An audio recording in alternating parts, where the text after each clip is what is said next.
Okay. We're going to get going here in just a bit as it goes through the pipes.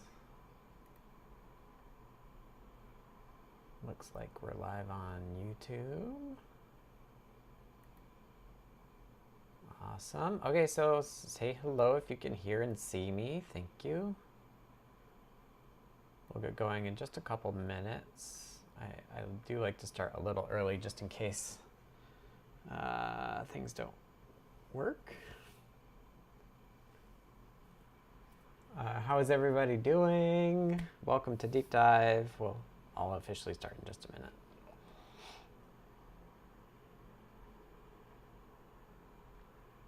Hello world.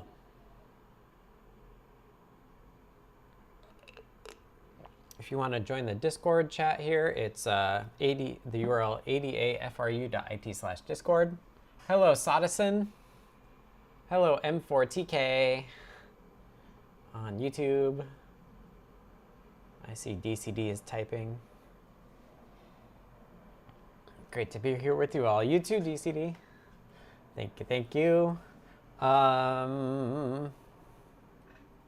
Hopefully I don't look like I was up in the middle of the night, even though I was. Both kids have colds, so they were both up. Not all night though. I got some sleep, and then I slept in. Okay, hello everybody. My name is Scott. I go by tannewt online, and this is a deep dive. Deep dives are a chance for me to just show off what I've been working on and make myself available for folks to ask questions of me. So before I do, hello Sam. I work on CircuitPython for Adafruit. CircuitPython is a version of Python, which is a programming language designed for microcontroller, or CircuitPython is designed for microcontrollers. Python itself is not. The way it works is you take a little tiny board like this one, for example, and you plug into the USB here, and it shows up as a CircuitPy drive, as just like a thumbstick, and there's code on it. You edit it, save it, it automatically runs for you. This board is one made by Adafruit. You can see the little Adafruit logo here.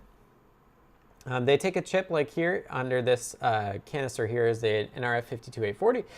It does Bluetooth, and Adafruit puts these boards together and makes all sorts of accessories and software and tutorials and stuff. So if you want to support me, go to adafruit.com, purchase hardware there, and do your latest and greatest project with that.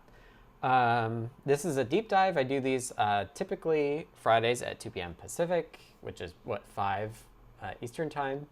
And I go for 2 hours or so. I'm just gonna, my hands are super dry. They're very casual, as you can tell.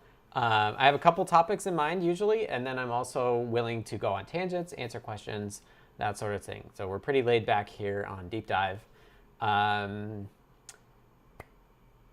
think that's mostly it. If I'm not able to make it because I have 2 small children, Foamy Guy is usually able to cover for me. So as always, thank you to Foamy Guy for filling in on deep dives when I'm not able to do it. If you want to join the Discord, I said this earlier, but this middle chat here is Discord, which is a chat service that lasts all day long, all week long, not just when the stream is live.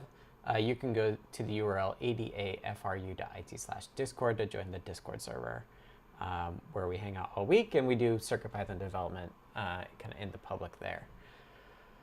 If folks have questions, now's a great time. Otherwise, I'll let you know what I was thinking about talking about today. I talked about it last week, but CircuitPython 2025, kind of our annual goal sharing exercise, is in full swing. We got a lot of them. I was going to go over those and then move on to more Zephyr work that I've been doing. So, and I just posted my CircuitPython 2025 too, which I will use.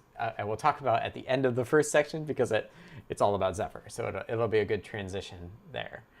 I don't see any questions, so I'm going to get into CircuitPython 2025.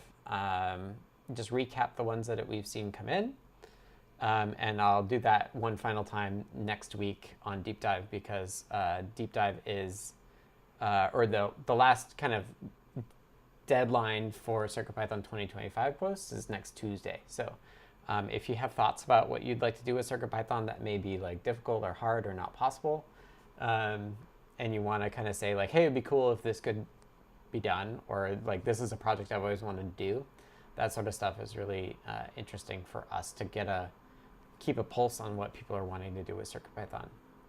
So if you want to do that, you're welcome. I guess I should cover that first. You can email CircuitPython 2025 with a link to where your post is. Just make sure that it's in a public place on the internet. If it's not, I've had a couple of folks email, I'll usually just reply and say like, hey, is it okay if I post this? And then I'll just post it on our blog. So let's go to the desktop, which it looks like I'm not sharing, or I'm gonna have to fix.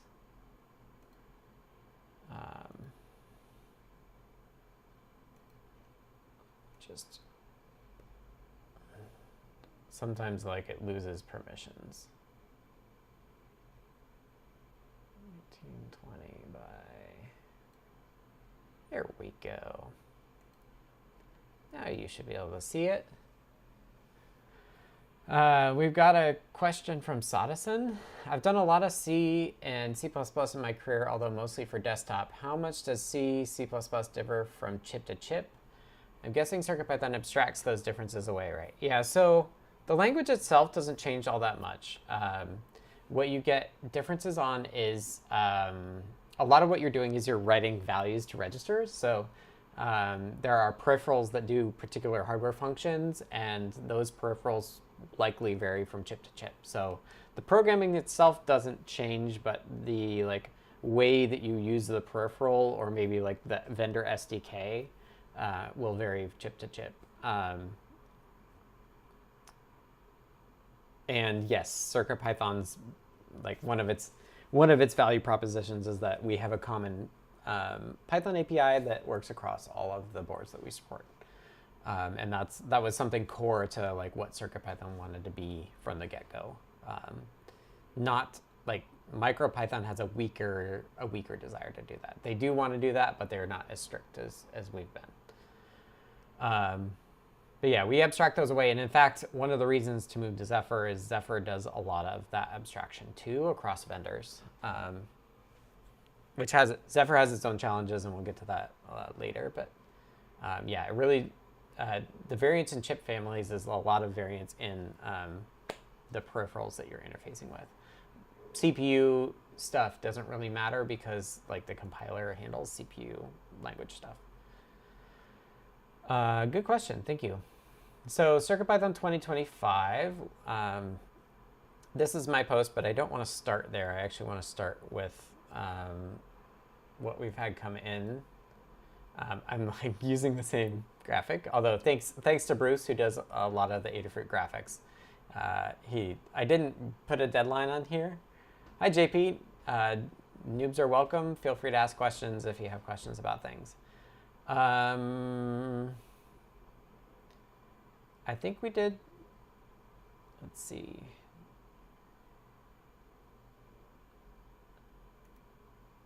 Did we do Sam and Paul's? No, I don't think. I think I did this after one. Some of these we did see last week, but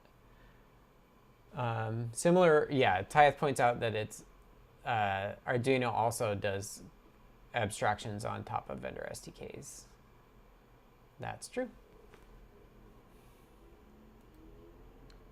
Did we go over these folks? I can't remember. I think we saw Paul's and Cooper's because we accidentally discovered them. Let's just quickly go over them and correct me if I didn't. Dan and Ann.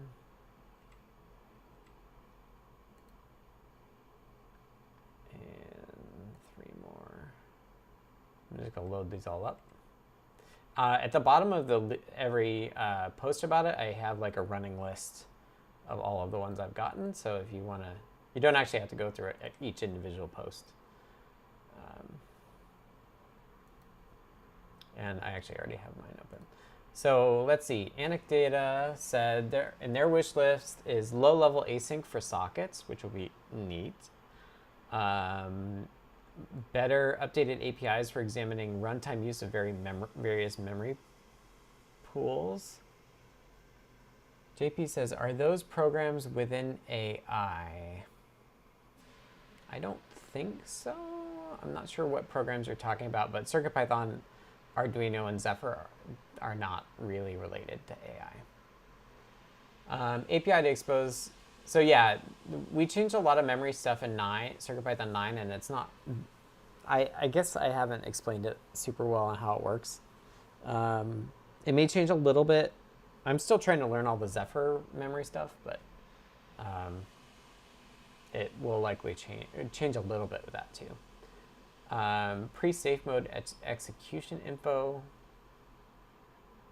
I'm not exactly sure what that is, but there's this issue here. And then Ethernet over USB, which will allow network access for any board. So I think this is like you plug in a device and it gets internet connection over the USB, I guess. Metro and Feather with RM2 Wi-Fi. A 240 by 135 TFT Featherwing and a tiny TFT BFF. I don't do a lot of the hardware side of things, but yeah, I could understand that people would want the RM2 Wi-Fi is like the thing that pairs with an RP2350. This low level stuff is interesting to me. Yeah, async. I'm getting more and more comfortable with async IO, which is good, and we'll probably get there at some point, but probably not super soon. Some Nice here has a post about wanting to do more vector graphic stuff, and they point out there's this Nature of Code book, and they tried to do it on CircuitPython, and they have this cool animation here. Some bouncing ball ones, but there's some like handy P5 vector stuff that it would be nice if we have like a CircuitPython equivalent for. Thanks for your post.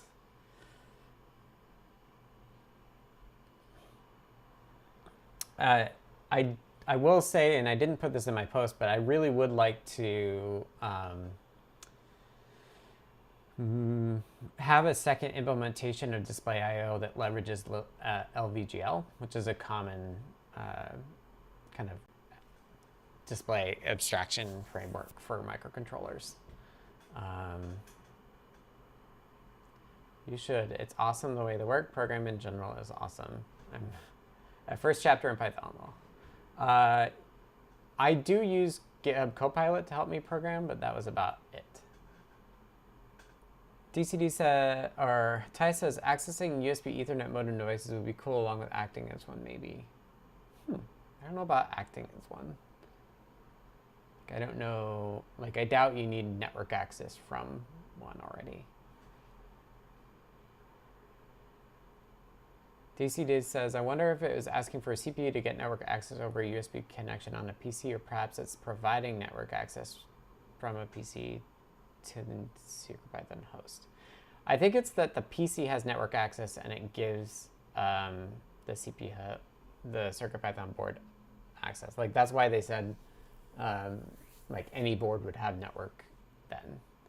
And this might be something that Zephyr does and may not be too hard to make work via Zephyr. I was already thinking about one of, I'm getting ahead of myself, but Zephyr has Ethernet support. And it would be cool if we could hook into that. It'd be cool to have Ethernet support in a way that works across all of these things that are supported in Zephyr for Ethernet. Hi, Dave. Welcome. Okay, Sam said their goal is to assemble more building blocks to make standalone devices that can play games, run little apps, and various customized form factors. Yes, this is something that I would love to do too. I've talked a lot about workflows, BLE, Wi-Fi, network, and stuff. And I really would like to have like a CircuitPython computer. I think that would be really neat. So yeah, I'm kind of with you. I'm not super into the game space. know game making that well. But I would love to see a standalone CircuitPython device. And actually, the Metro RP2350 that's in the works, I had some input there where there's specific header pins for USB host, and there's also header pins for, or then there's also an HSTX output. So I actually want to make that work automatically standalone. It's just like not high on my list. I want to detect, like, if you plug in the USB host, we automatically start it up, and then if you connect it to a display, then we automatically start up the display too. So that's a little secret that I would love to do, but I haven't done, is that in the new Metro RP2350, you can treat that as a standalone CircuitPython computer. But I haven't made that work yet. We'll see. Next up is Dan. Dan has been kind of like one of my partners in crime, one of the folks that Adafruit pays to work on CircuitPython full-time. Actually, the only other person, because Jeff is not full-time, he's part-time. So Dan wants to do more async IO stuff, which I think would be awesome. Hardware-based regression testing is like, like Dan says, a perennial goal. It would be great, but it's really hard. But Dan does a good job here in saying, like, doing an I2C test would be a great start to that. There's a little bit of a question mark about what the code editor for beginners will be in the future. Right now, Mu is kind of what we recommended, but Nicholas, who did Mu and actually CircUp as well, has announced that Mu is being sunset. So we're going to have to figure out what's next for that. And then Dan just says we got to keep making things easier. For example, like automatic SD card mounting, which would be awesome too. And making the SD cards available over USB would be nice as well. Sam says the Metro RP2350 computer sounds cool. Yeah, it'd be neat to make that work. Anne posted to Blue Sky, and I copied it to the blog as well. So Anne points out that she wanted USB host and DVI HDMI video, and that kind of works now, which is cool. Floppy support's in there, but it's kind of like been a thing that we've been working on a while. And then hopefully classic computer emulation, which I don't know if CircuitPython's going to do that, but like being one would be cool. Zephyr is interesting to her. The P4 and the 2350 bring a lot of power. Let's tap it. It turns out that I didn't realize this, but Zephyr doesn't support symmetric multiprocessing for Cortex-M chips. And I'm not sure about the P4 as well. So that might be something where we're actually either pushing Zephyr or waiting for Zephyr to do, is actually like being able to offload stuff. And Zephyr will also accelerate development of CircuitPython features. More video resolutions for DVI video on the RP2350. Yeah, Anne's pointed out that there have been some demos that are like a wider, like it's 640 by 480, but there's also like a, what is it, 700 by 480 or something, like a slightly wider version as well. This person says, let me use both cores, that's a game breaker. And Anne points out the Zephyr will allow that. Well, it doesn't actually, it turns out. It'll only allow us multi-cores on Cortex-A level chips, which I'm also interested in, but it's kind of like a bonus. I don't know how well supported that is. But in theory, that's something we could do in the long term. JP says, I spent 8 hours trying to program a device last night. Haha, I'm hard-headed and persistent. Hard-headed and persistent is good, but you may find that taking a break actually makes you figure things out faster. Taking a walk is actually really helpful for getting things done, in my opinion. Taya says, I share the board farm dream. We're trying Walkly for some stuff, but I2C devices need chip emulation written, which isn't too hard but unrealistic. I want to build a cheap, reliable mini farm cluster with analog matrix switches moving daughter devices, sensors, and stuff onto each board. Good luck.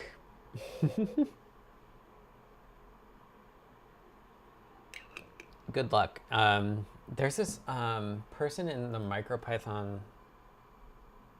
What do they call it?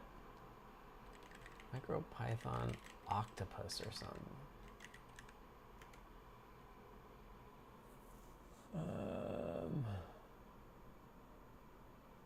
What is it? There's some person working on like a whole board setup for testing.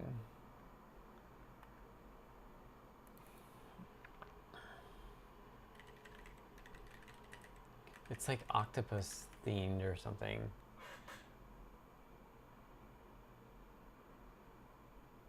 I forget what it's called.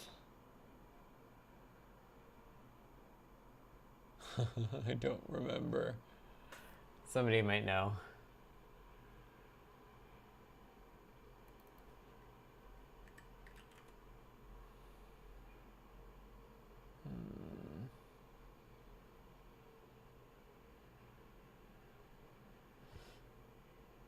I don't remember what it's called, but there's somebody that's like building hardware for on-device testing. Good article on the CV chips recently. What program helps coding for dummies in a AI-based? I guess I'm not sure AI is great for beginners because it doesn't know what's right. It just knows what's common. But yeah, I don't know.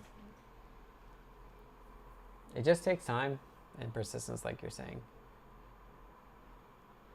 I've got enough sensors and boards now, excluding the switches, enough for a proof of concept, but the setup will be insane. Yeah, I did it like within the first year I was working on CircuitPython. I went down this rabbit hole, and I was using a Raspberry Pi in the middle, and then farming out to the devices there. But I had problems with like Linux failing because we were abusing the USB stack, and like didn't have a way to recover firmware if like you somehow didn't manage to get back in the bootloader and stuff. I know TAC, who does tinyusb, actually has hardware in the loop testing now too, so you could take a look at that.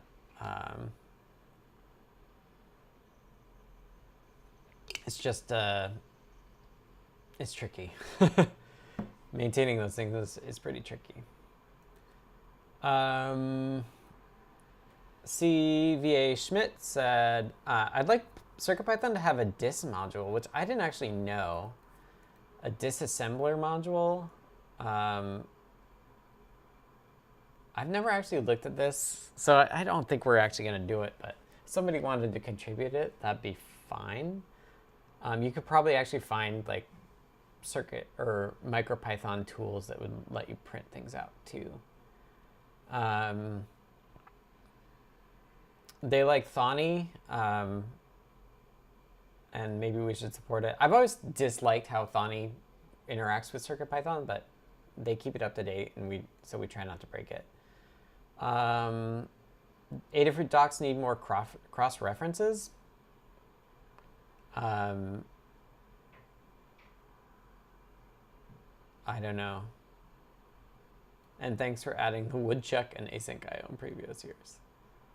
Good. We're going the direction people want. Sam points out we have a renode port that might be useful for I2C testing things.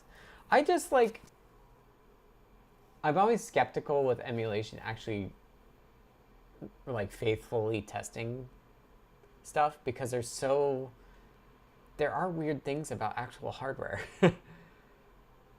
Dave says, is CircuitPython assembled? So when CircuitPython loads code, it does get converted to a bytecode.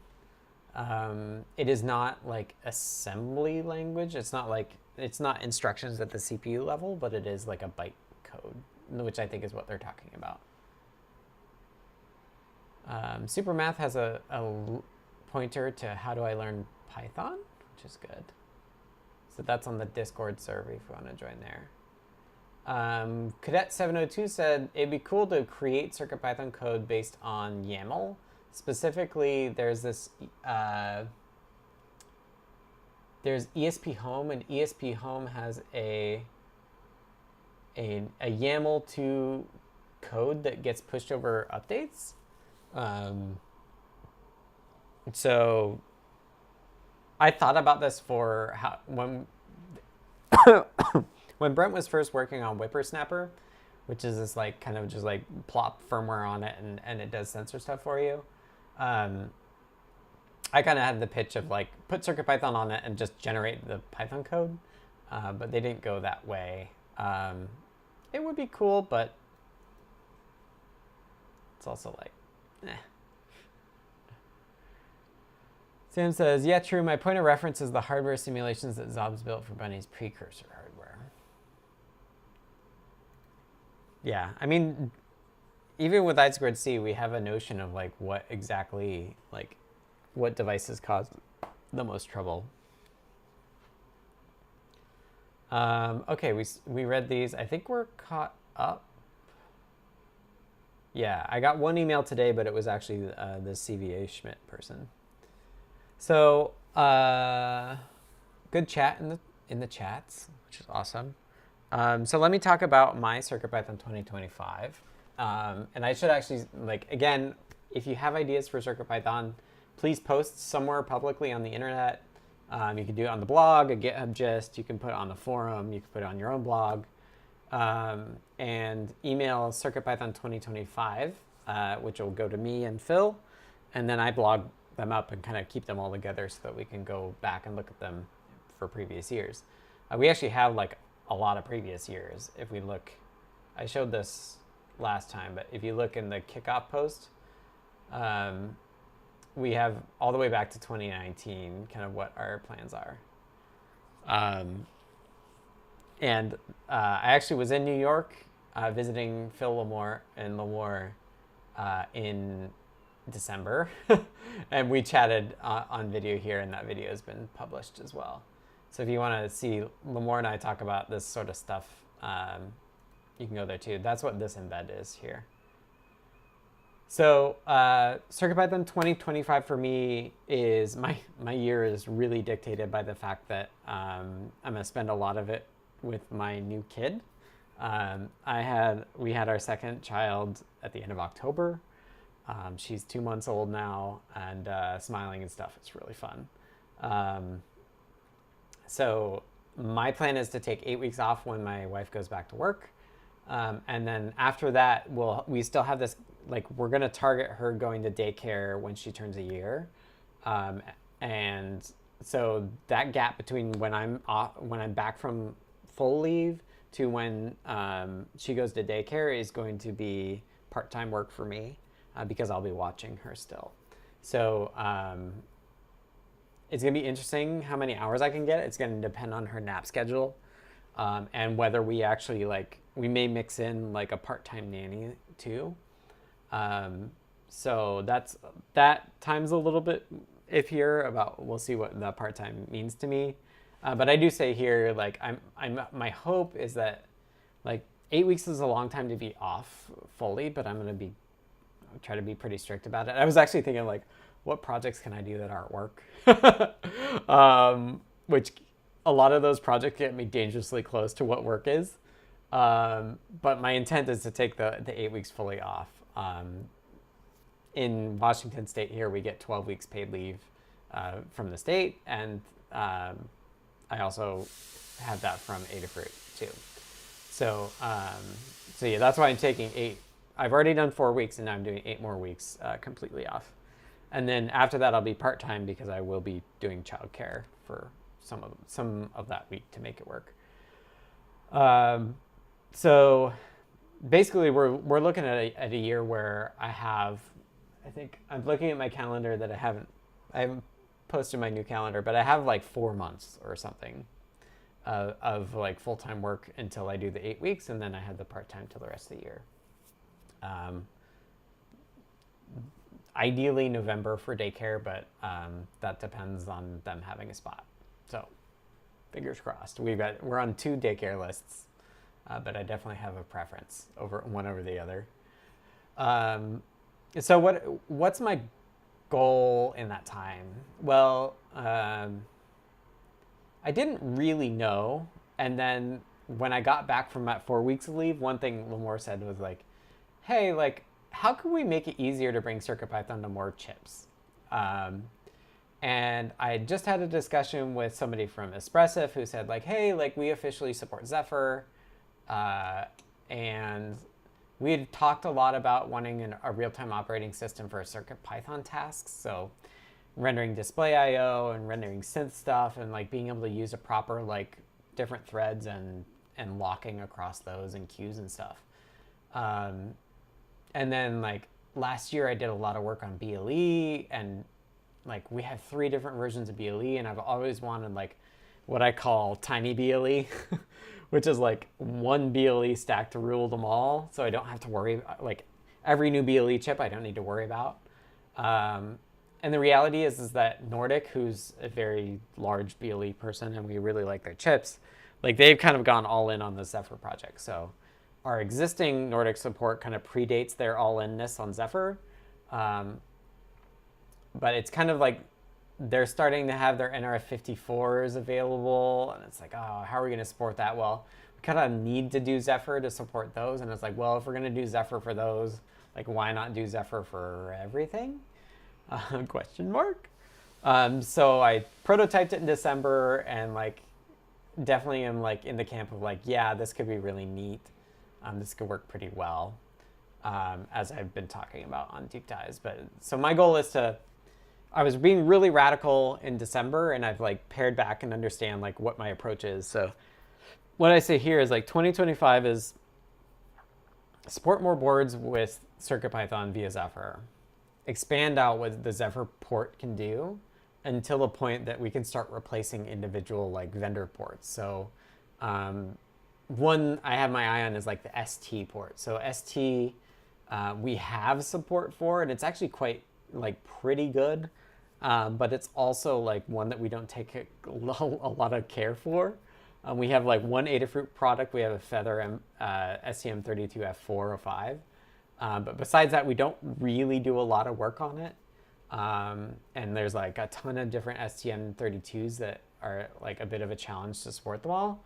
So like kind of what I think is like 2025 is like making the Zephyr port a real thing, and supporting boards that we don't currently support. And then as our support there gets better and kind of like subsumes what we can do with the vendor-specific ports, we can start removing the vendor-specific stuff in favor of Zephyr's supported versions of CircuitPython on those boards. That's a lot, but that's kind of like my plan right now for the Zephyr world. There's already some really exciting things that are on my radar that we could support in CircuitPython that we couldn't before. When we go networking world, like some of the things that we can support are newer Nordic chips. So Nordic has a Wi-Fi coprocessor chip that we don't currently support, and they've got a dev board for that. So I ordered one of those. It comes on Monday, and that's going to be my like Wi-Fi test bed. And then hopefully, like once I get Wi-Fi working on that, I could also, since Espressif also supports Zephyr, I could actually attempt to use Zephyr Espressif as well. Ethernet's another one. A lot of these like fancy high-powered boards have Ethernet connectors on it, and it's something that the WizNet people have done some work to support, but like having native support would be really cool too. Thread is something that we're going to want for Circuit Matter, but we don't actually support it now, and like kind of moving to Zephyr kind of forces us to use the one thread API. SDRAM I'm excited about. So we support external PSRAM, which is a few megabytes, but SDRAMs are like actual RAM chips that you would kind of see on a sticker RAM that you would have in a desktop computer. So supporting that would be really cool. Another board that I ordered, I have so many dev boards, it's ridiculous. But I also ordered the Daisy Seed, which is a synth one. It's a ST chip, and it's got 64 megabytes of SDRAM on it. So I'm curious if I can get CircuitPython running there as well. I noticed in my I have different boxes for families, and I found like the 32 bit handheld gaming computer. I was like, oh, that would be It'd be so cool to be able to support that too. So I'm excited for, like, even before we're able to replace existing boards with Zephyr, we can start adding support for these other cool things that we don't currently support in those other ones. But hopefully in a way that kind of is agnostic to the chip vendor itself. Okay, so sorry, Supermath. I saw your question and I was talking. Supermath asks, is there any way of running multiple CircuitPython programs simultaneously on a single MCU with the ability to start and stop them individually? I think this would be a prerequisite for a CircuitPython computer. The answer is no.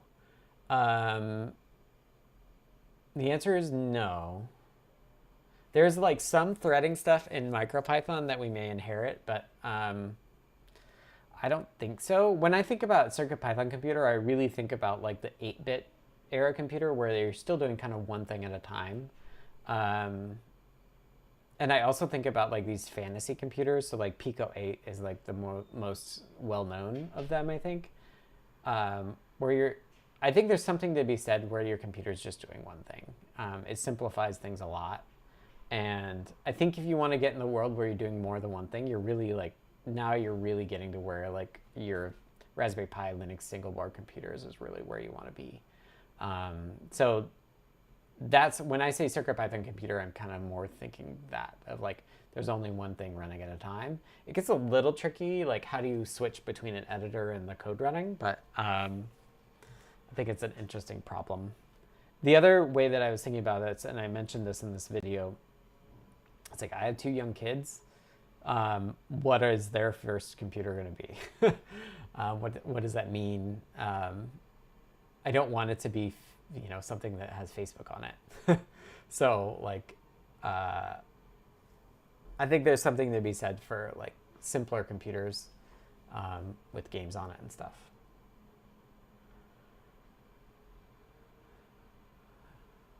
So yeah, that's the. Oh, I also mentioned cellular. It would be cool to have CircuitPython cell support. I3C is like the next version of I2C, and there's support in Zephyr for that already. So like, I don't think we'll add I3C support to any other ports. We'll just do it in Zephyr. Hans Labs asks, sorry, let me go to DCDs first. What support is there for having multiple CircuitPython computers sharing information with each other in parallel? I don't know how that would, I don't know what that means. Sharing information in parallel. I'm not sure. Hams Labs says, is there a plan to add more Adafruit boards to the supported boards on the Zephyr project as this moves forward? Yes, I would say yes. I don't know if they would be upstreamed or not. I think there has been some discussion on the Zephyr side to not have every possible board. But I think we would need to maintain that ourselves anyway. For boards that are not in the main Zephyr repo, we're gonna have to have our own. We're gonna have to have our own Zephyr thing. Ethernet/CAN bus networking. Oh, for like talking between different computers. Yeah.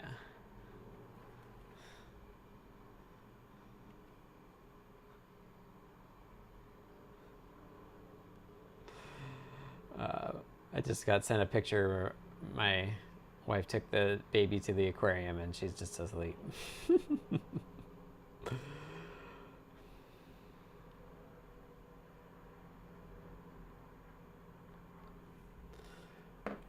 Like I said, it's a casual thing. Are multicast packets supported? Probably. I don't know. I do want to do the networking stuff. I think that'd be cool. Hey, Johnny. Okay, so what am I working on in Zephyr? Let's again, I'd love to hear CircuitPython 2025 posts from people. Let me know.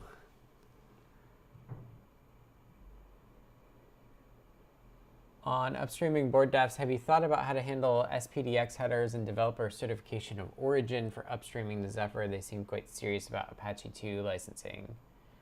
I mean, that's not a problem for stuff that I upstream that I've created. I did actually, I think I have a PR that I like still haven't done because they like they had these hoops. I think I made I was at the like Zephyr meetup. Looks like it was closed, but it was not merged. Like, all I did was change like some documentation, and then I got this like, hey, can you do this like stuff and like get my commit messages? And I never did it, and they closed it. So I definitely like agree that they have a bit of a hurdle for getting started.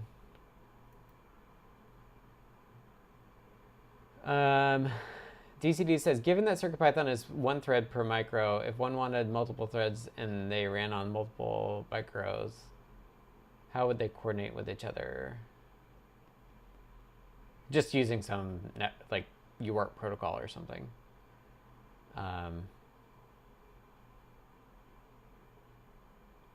Although, like, we'll probably do more async IO stuff, and that's like cooperative multitasking.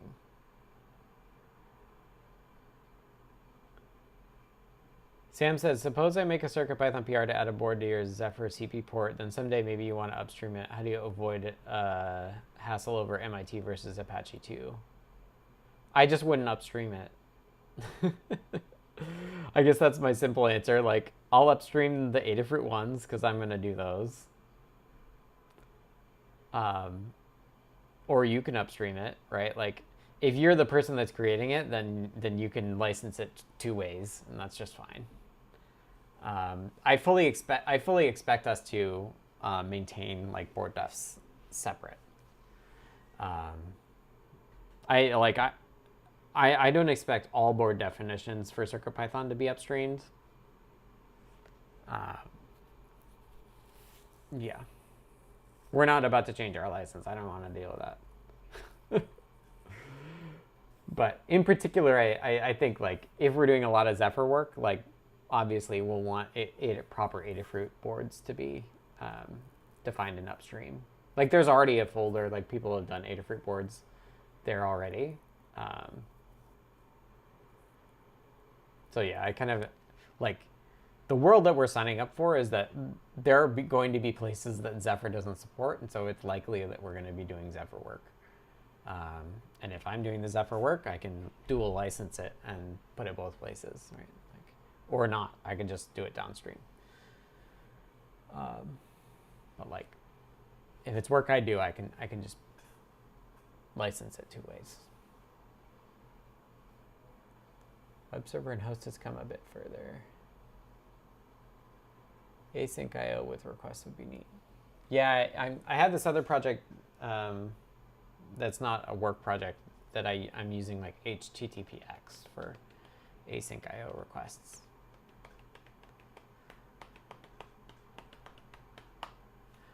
Okay, so yeah, not great pull request experience, but I can get over that hurdle and I'm incentivized to get over that hurdle. Okay, so I was pretty happy with the demos I did last week.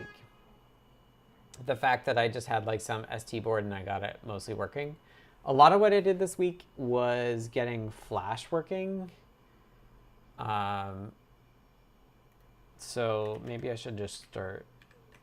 I'm gonna pull up my branch. The best way to see what I'm working on is go to my, oh, that's not mine, my fork of CircuitPython, and then hit this branches button. And you can see my latest branches here. Zephyr Experimental is like the version that I came away with in December, and then Zephyr is where I'm actively working. So if we just look at the commits I did this week, Oh, I got digital in-out working, so blinking LEDs and stuff. And CircuitPy. I think the licenses is that CircuitPython is MIT, but it sounds like Zephyr is Apache. So yeah, most of the work that I've been doing is I got pins working, and then I realized that like the next step is really, this is a process that I've done for a lot of boards. It's like this onboarding thing, but the pitch is that I'm doing it now, and for all Zephyr supported stuff, I don't have to do it again. So I was working on supporting a CircuitPy drive. And I had to jump through some hoops because what I realized is that right now Zephyr doesn't have a way to just say like, give me all of the flashes. It actually can't do that. It can give me all of the like specific type of flashes, but it doesn't know the like abstraction layer. Even though the drivers are written to a standard API, you use the same API, but you have to know like the objects themselves match that API. There's no way of just saying like, give me all the flashes. So that's what part of what I was working on. So I have this bespoke build system, which I'm really liking. It's async IO Python. And in there, I'm doing a traversal of device trees. So I have this, if the board directory doesn't exist, which right now, actually, no board directories exist, so this is always true.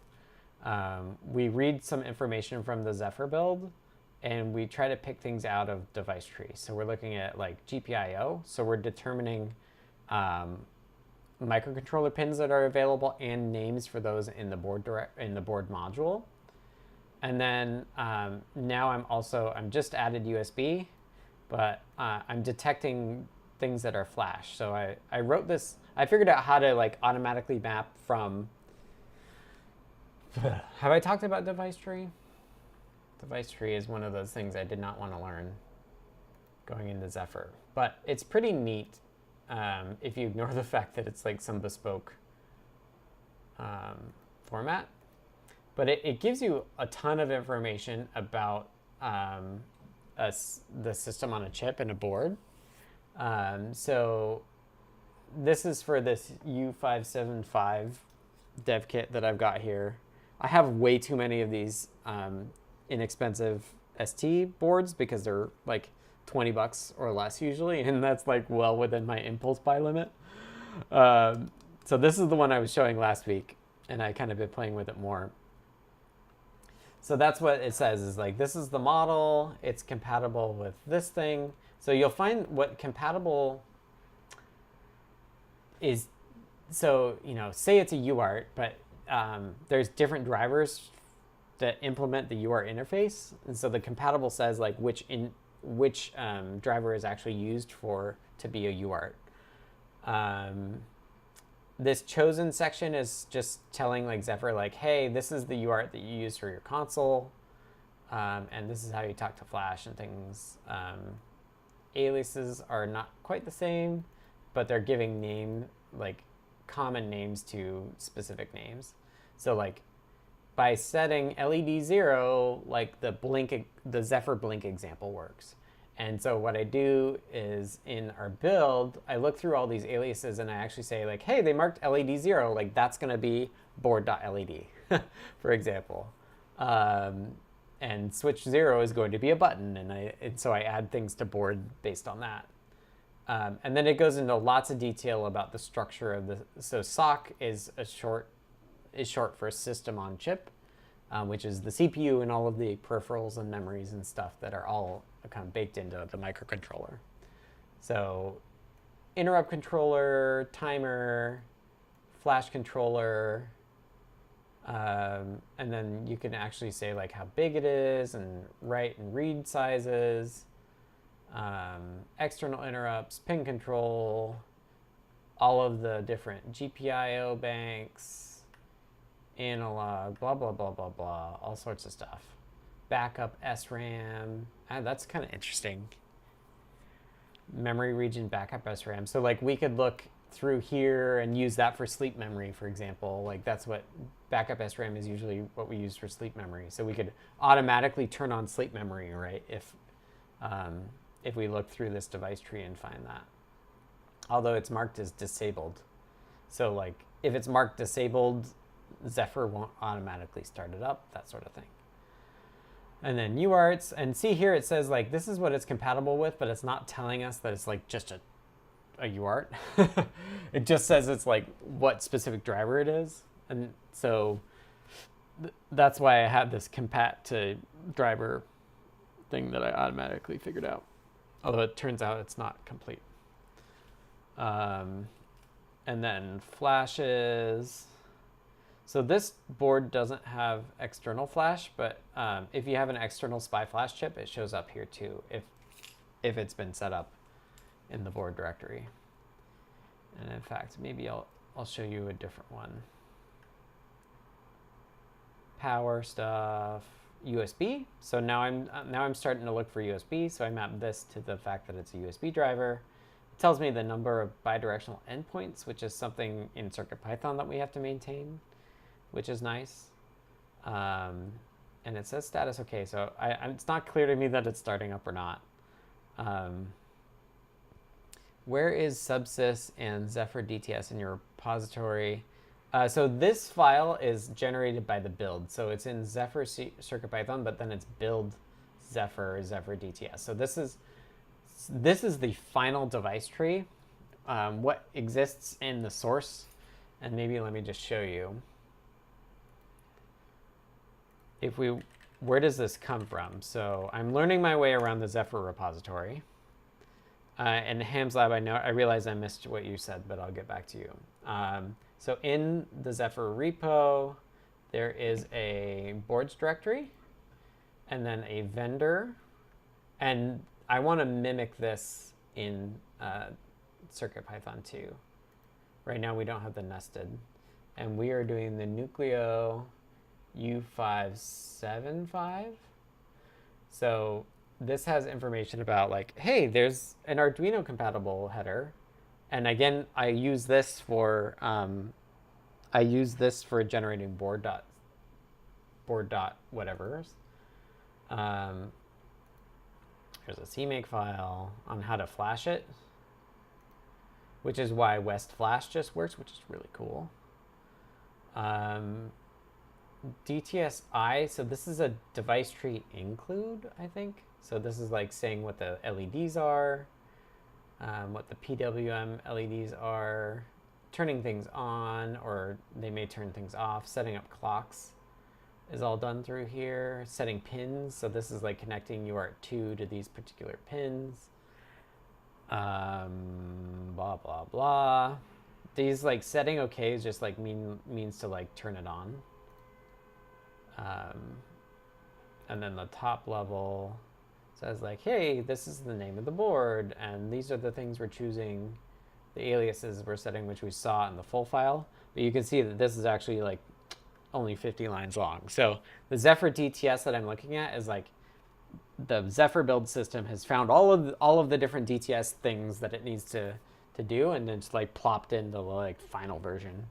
And now I'm looking at the final version and figuring out kind of how I want CircuitPython to be set up for the board.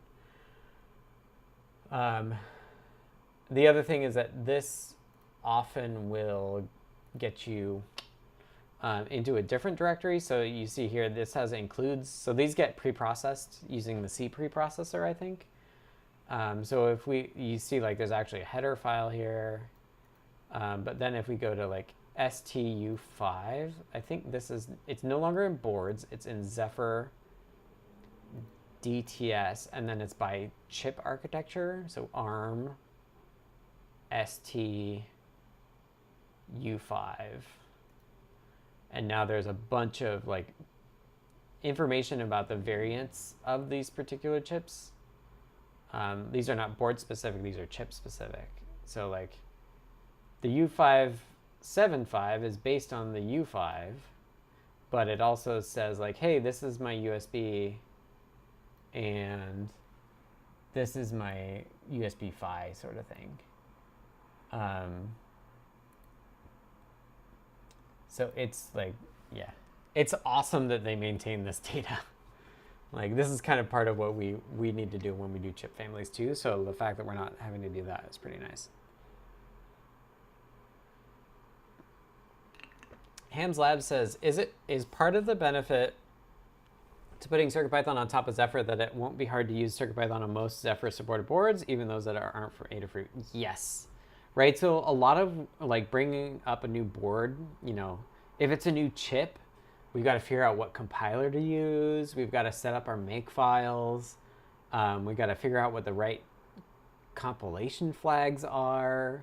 And so like one of my goals with this stuff is like basically take in the Zephyr device tree, the DTS file, and like do my best to support as much as I can just with that knowledge. So automatically add pins, automatically set the name, automatically set the vendor, automatically create the board dot whatever. By default, set it up to use UART. So a lot, like Zephyr kind of assumes that you have a UART connection. So now that we're not like super strict on USB, it's just like, okay, we'll do it over UART to start. And okay, like we're gonna do Flash. Like so let me show Zephyr boards Adafruit. So the one that I've been looking at is this Feather NR52840, and they have a variant for the Sense as well. But if we look here, I think it's in here. So they say these are what the LEDs are. These are what the buttons are. They like fix the UART and I2C pins for the Feather, but they also can do things like, oh hey, connected to qspi just on this board there's a GD25Q16. So this is the qspi spy flash chip on this board that's connected. Here's how it's connected. These are the pin states that you need between default and sleep. And there's all this information that now we won't have to manage. So in fact, let's, if we just, you know, I haven't actually loaded this on build. RG. If I do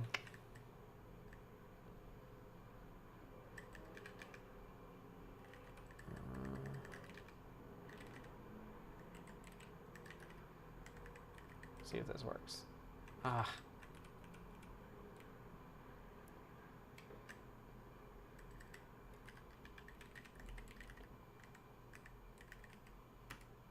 Okay, so now I'm building for the NRF52840, and it looks like it didn't work because it needs an Adafruit in front of it.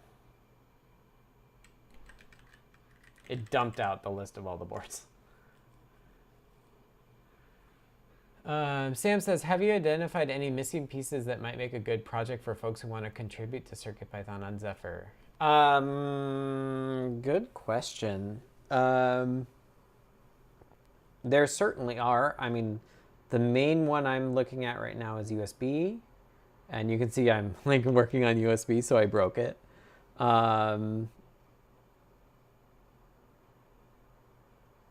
Like networking would be cool. I'll probably get to that next week.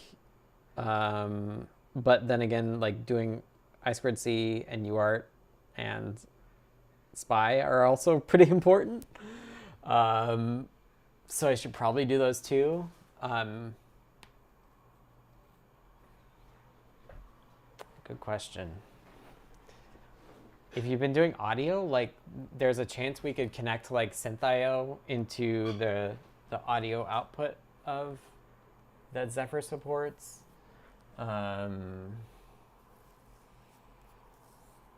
USB is like my main one. I like tinyusb, so I'm trying to get tinyusb working, but Zephyr also has their own USB stack, which is also tempting. Bye, Dave. Good night. Thanks for hanging out. USB is a big one. But then just networking is on my radar. Like getting the web workflow working over like Ethernet would be really cool. Board definitions, like actually having board definitions for boards is like something simple, where like in my December version, I was like, I'm just gonna like switch Nordic, all the Nordic ports over, and I was just like, whoa, like that's a lot of work. There's a lot of board definitions in there, and a lot of boards that are not in Zephyr, I don't think. So that, yeah, that's a simple task too, is just do board definitions, but I'm not really ready to have the Zephyr port do any boards we already have. So if you have other boards that you want CircuitPython on, you could try getting it running on there. Ty says, presumably if you remove that qspi pin def stuff, but ask for the chip family default device tree to be included too, then you can rely on any supported qspi flash. I don't think so, because the Zephyr code is doing like a lot of initialization work that I think has to be explicitly done. And we have like external flash in CircuitPython and we manage it, but I don't want to do that anymore. I actually want to move to like, we just find flash that Zephyr provides and we use that. Supermath says, have you ever been to a community makerspace? It would be a good place to house many of the development boards that you don't use too often. They might even have ones that you don't. I'm a member of a community makerspace here in Seattle. I go to North End Makers. I'm not able to solder in this space that I have, which turns out to be fine because it smells a lot better. And so I have a membership to North End Makers, and I do not keep my dev boards there. I have got a bunch of, I've showed them before, but I have cardboard boxes I had custom made to fit into the very common IKEA Calyx bookshelves. And when I've been in the makerspace, there's not that many dev boards there. There's actually not a lot of electronics. Like I find that makerspaces are more often like woodworking and laser cutting and 3D printing than it is electronics. So yeah. Name each variant. Yeah, that's kind of what we do anyway. There might be a way to like share the data, but I don't know. There's like other types of flash, like octal SPI, and I don't know if we could do NAND flash, but like there's other things that would be pretty neat to be able to support. Like they have SD card support, which would be cool to build on. That probably includes like SDIO, not just the SPI mode. Like that would be cool. So like faster SD card support than what we have currently. Yeah, if you don't just want to do boards, then it would be like a, and there's a lot of boards. Yeah, just try it on a board and see what's missing. A lot of the work will probably be like bus IO. So like, oh, I got it working on this thing and I have I2C working on the pins that Zephyr got set up, but like now I want it on somewhere else. We have to do it ourselves in that case. I don't know, Sam. Hopefully I said something that sounded interesting to you. Just at this point, we're still playing around with it a lot. I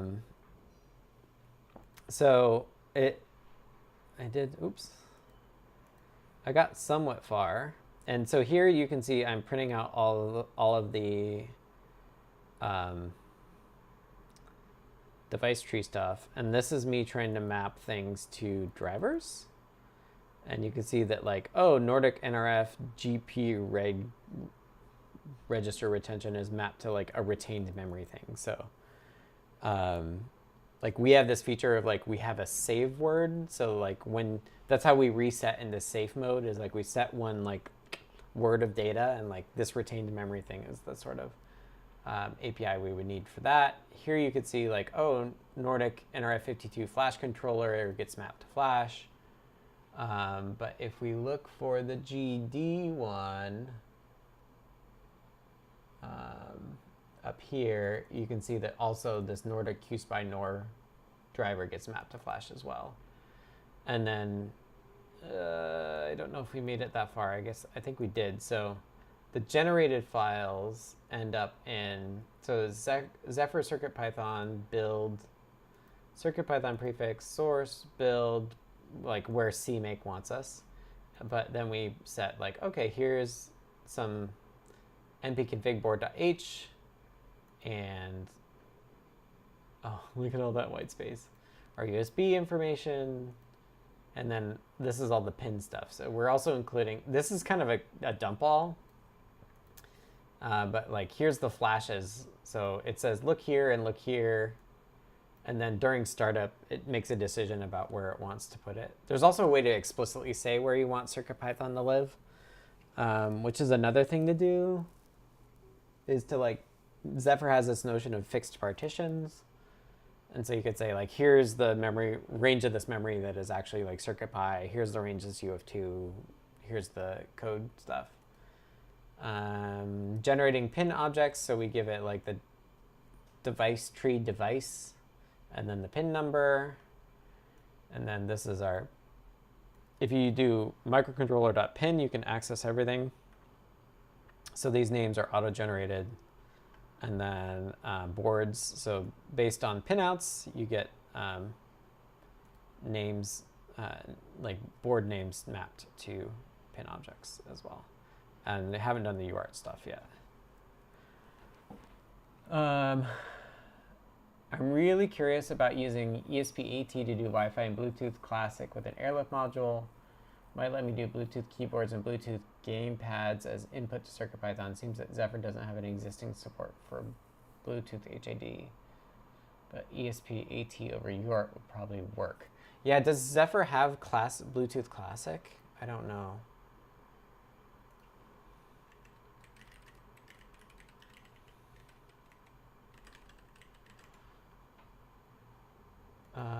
It looks like there's a directory for it.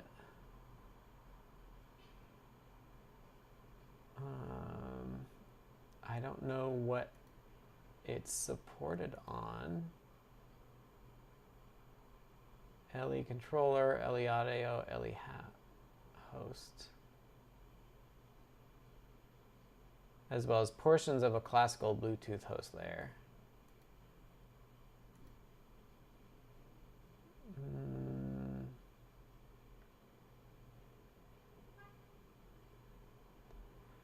Yeah, I don't know.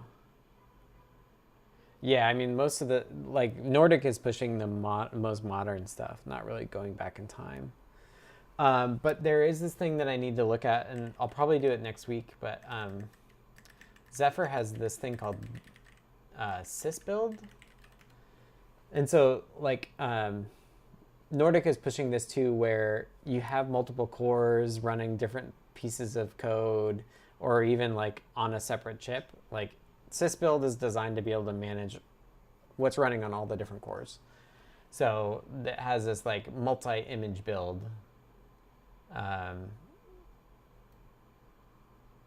So it allows you to say like, I'm going to build CircuitPython for the main core, and I'm going to build the network stuff for the network core and all this stuff. And this is something I want to figure out too, especially because like the Nordic Wi-Fi one is this, what, 7,000 chip or something. Low power Wi-Fi 6. Yeah, this like NRF 7002 DK. It is features an NRF 5340 as a host processor for the 7002. So this is an example where CircuitPython would run on the 5340, and then but we would support Wi-Fi via the external chip, like what Airlift does, but using Zephyr to manage it all, including the firmware that's on the other chip, is really interesting to me. So like if we look at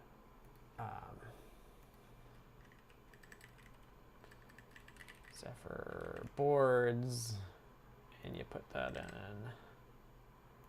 It finds it here, and it says like, it implements the NRF Wi-Fi driver software on the 5340, communicating over the qspi bus. The CPU app board target provides the application core. The CPU net board provides support for the network core. The CPU app supports this stuff, including the radio with the 7002 controller. How you piece those together, I have yet to figure out.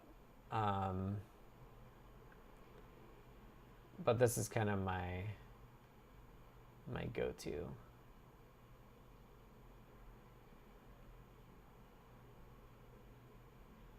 I'd like to figure out how to do this. And then the other wrinkle is that the NRF Connect SDK is Nordic's kind of version of Zephyr for their stuff. So potentially, right now I'm just running West, which is like the build manager for Zephyr, but I'm actually expecting to have to add a make file on top of that. So you say make board like CircuitPython would, but then it calls West, and West with different build directories and things like that. And maybe with like switching between like Zephyr and NRF Connect SDK or whatever it's called. So yeah, thinking about that. But yeah, it claims that it has Wi-Fi support or radio support, which I think would be really neat. PWM, I haven't looked at, but should be straightforward. The reason I was doing Flash and I'm looking at USB is like, those are the core workflows. So like getting examples to test with is easy once you have USB. You could do it with serial, but it's easier with USB. And same with Flash. Like once you can Flash things, you can actually like store your test code on there, and you don't have to copy it or type into the REPL every time. So like that's why those things are kind of like good places to start.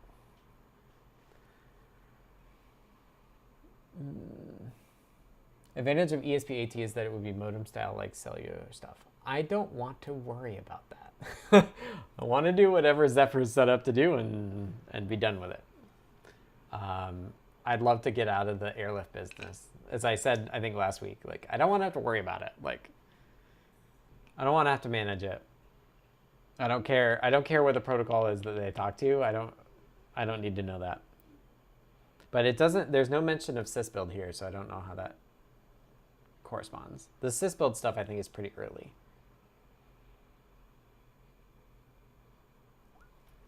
But my intent is to do the sysbuild stuff. Like I'd love it if like we gave you a UF2 file and it had the firmware for both chips. And you just drag and drop the one over and like you don't have to worry about what's on the second one. That's my long-term vision for that. And I got this board to try that. The other board, one of the other boards I got was a 5340 board, because it turns out I have the preview development kit.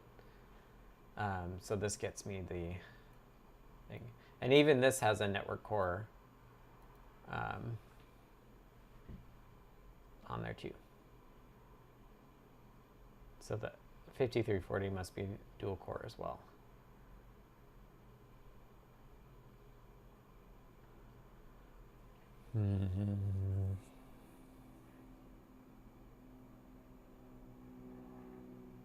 I don't really care about security.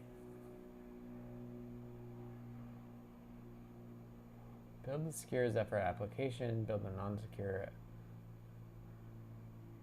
application, merge them together.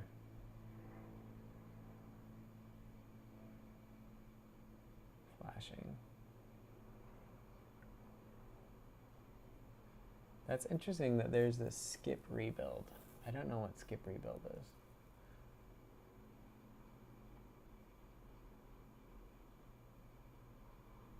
Hey, I've been a lot less ranty than last time.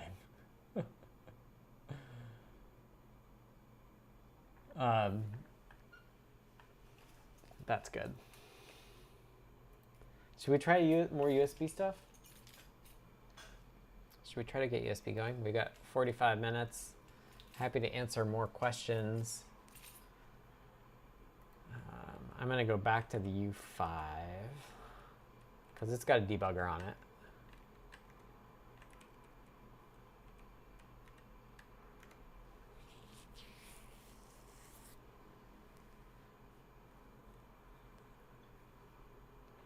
Okay, we're hitting the same problem.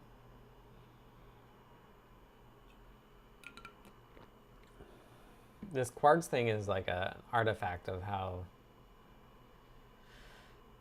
this build stuff originated in something more generic.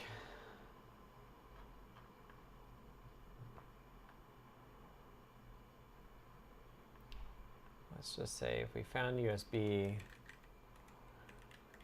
we're going to say USB device. True as well. Sam says, could you talk a little bit about your current plan for how to progress through USB support, flash support, then whatever comes next? So I think flash support is there. If there's an external qspi flash, I think it will be used. And then USB is next on my list. And then after that, it's probably bus IO. Bus IO equivalents, so I2C, SPI, and UART. They're not going to go in the bus IO module, but basically when I go through the Zephyr device tree, I'm going to say, hey, they turned on this UART. Let me add it to board as a fixed UART. So like you just say board.uart or board Arduino UART or something. I'll figure out what the name is. But it's going to give you an already instantiated object that uses the Zephyr UART APIs to do the equivalent of bus IO UART, but not in bus IO UART. Because bus IO UART, the constructor allows you to give pins and it's dynamic. So what I was thinking is that you would have a Zephyr underscore UART.UART that was already instantiated for you that you'd just be able to access through board. You know, like a lot of our drivers do board.I2C, right? Like it doesn't matter whether it's fixed in the board definition or it's created based on like some pins that we've set already. So that's probably what I should do, but the Wi-Fi sys build stuff is tempting too. Ethernet is tempting.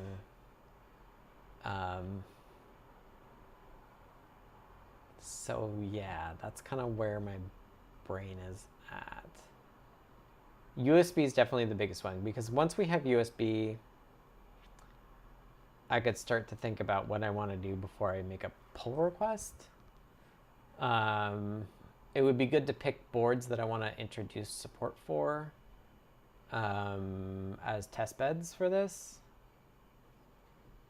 And I don't want to pick boards that we already support, even though like those potentially would be able to be built. But I want to actually have boards that we support and release via the Zephyr board. Maybe this U5, maybe like 32-bit, maybe the Daisy seed, if SDRAM is pretty easy to bring up. There's no existing Zephyr board definition for the Daisy seed that I could find. Sam says, what do you think about Raspberry Pi Pico W? So I'm lurking on some issues to get that working in Zephyr, which I think they have. But we're nowhere near to the point where we could switch over. Maybe that's not a huge lift. If one of my plans is that, you know, like the Zephyr stuff is implemented on top of Pico SDK likely in the same way that like the Nordic stuff is actually implemented on top of NRFX, which is like the vendor SDK. theoretically, we should be able to like kind of cross-pollinate or build on top of the same thing. So like we have a bunch of common HAL implementations, right? And in the vendor specific thing, like we in theory should be able to just compile those alongside, like from the Zephyr world, and just have them linked in and work. There's going to be some like pin resource management conflicts and interrupt stuff there, but maybe in theory it's not too hard to fix those. Like one thing I ran into, I was originally trying to do this with the Nordic stuff, and like the version of NRFX that we use in CircuitPython is kind of old, and the one that's used by Zephyr is newer. So like we can't, like we have to update our NRFX version for Nordic to the version that matches Zephyr, so that we can like build our separate version of Nordic and build the Zephyr Nordic stuff.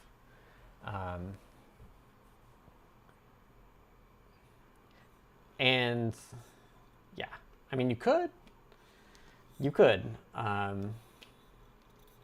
but I don't know what makes that interesting. So there's a separate issue for symmetric multi-core processing. So like Zephyr on the Raspberry on the RP2s doesn't do multi-core now anyway. So that's not, you're not going to get that for free yet.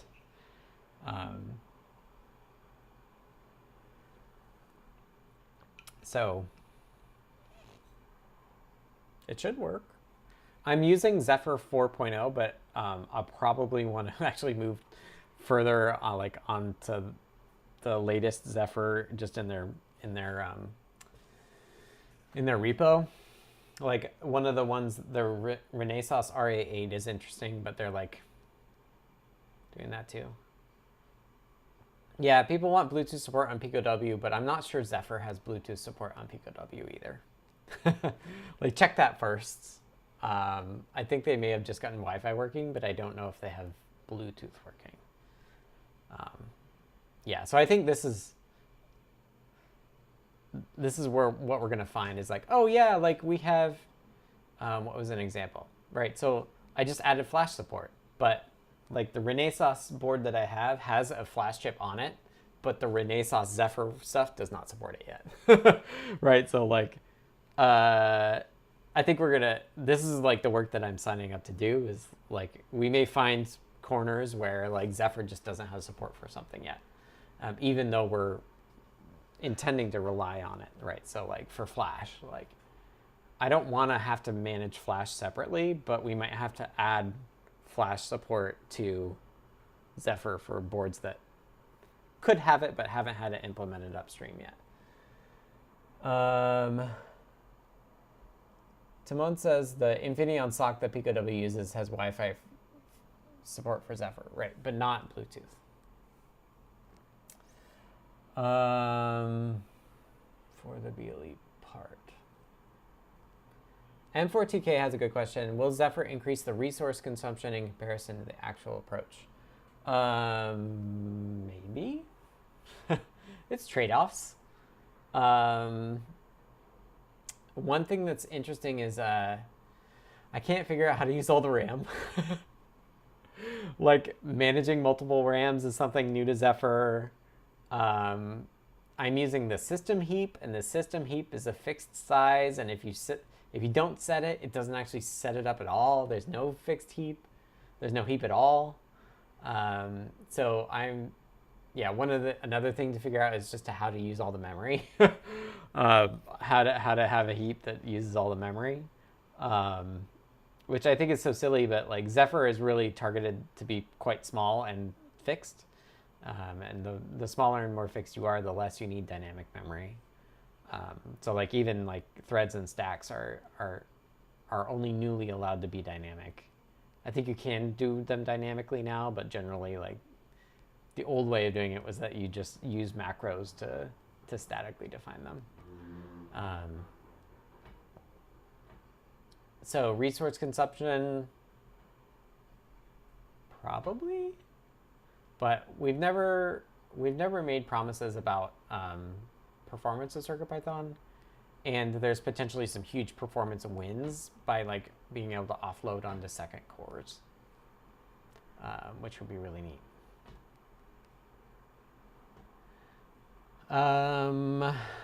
Some Nice asks, will CircuitPython deprecate any board not supported by Zephyr? Any of the other past boards dropped in, say, CircuitPython 10? So not in 10. 10 is going to, I think we'll probably try to do 10 before I'm on leave, because the main thing we want to do is bring BLE to expressive S3 chips that are 4 megabytes flash. And I think we should do that before I go on leave, because it's like a really helpful thing that people want versus like OTA that we don't really want or don't use. The one that's been brought up to my attention so far is the Sony's Presence. I don't think has Zephyr support. That's something they've contributed, but the nice thing about the approach we're taking right now is that we're just off to the side, right? We're not Zephyrizing outside of the Zephyr port very much yet. And even when we do, we can do it in a way that is, like, falls back to the old way. So I don't intend on deprecating anything. You know, Jeff's CircuitPython 2024 post talked about, like, maybe it's time. Like, there's totally possible that, like, the SAMD21 stuff won't fit anymore. We'll just have to wait and see. The Sony's Presence is pretty complicated. But it's multi-core, and, like, if it had Zephyr support, potentially, it has its own R. It uses what? It uses some other RTOS. I forget what it is. NutX or something, I think. Yeah, they did that work. I don't intend on removing it. And I also don't intend on I don't intend to break it. So, like, kind of what I'm imagining is, like, say, like, okay, like, we've got where I can build an STM32F405 feather on Zephyr. Like, that's when I would just remove the ST port. Or, like, maybe I leave ports ST and the common HAL, but you can't build it from that directory. It's just for like using Zephyr to build on top of it. That's kind of what I'm imagining, is like some of these other ports where like Zephyr is going to be a better experience on those boards. Then we'll swap them over. The boards IDs will be the same, and ideally we have all of the same functionality. I'm a little questionable about how I want to handle, like, oh, I'm automatically generating board, for example.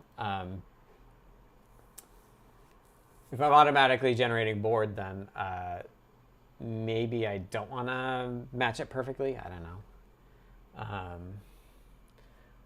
John Kepler-Lewis says, any BLE audio stuff to play with yet? Not in CircuitPython, but that is one of the pitches of moving to Zephyr, right? Is like Zephyr has BLE audio stuff, and it'd be super cool. So why not, like, okay, yeah, maybe we, add it as an output. Yeah. So I think for Nordic stuff, my plan is, like, basically we won't add any more Nordic boards under the Nordic port. What we'll do is we'll add Nordic boards that are Zephyr supported. So, like, the 5340 we could start to support, and the NRF54L15 development kit that's out. Like, those two, I think, will be, like, in the category of, like, and the Wi-Fi one. Like, those are going to be, like, 3 Zephyr supported boards that we'll actually, like, build and publish. Because those are going to be those are like Zephyr, those are Nordic future boards, right? And so we're not going to try to support them with the old soft device stuff. We won't break the old soft device stuff, but we will switch it over. John says, cool, thanks. Been playing with the 53 audio DK. It's super cool.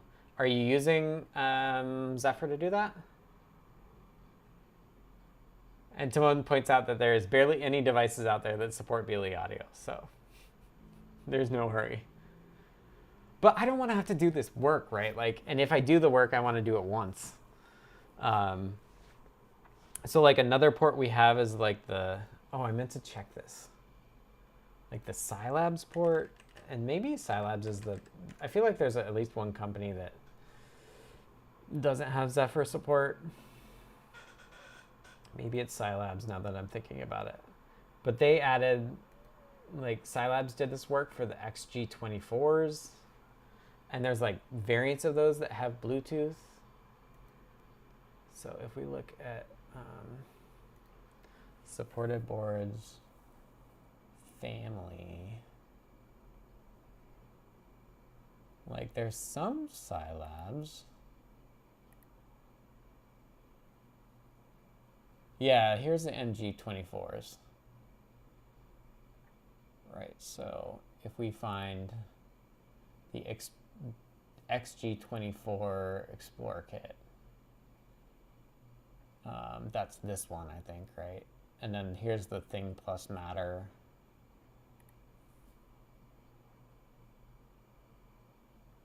Excellent low power.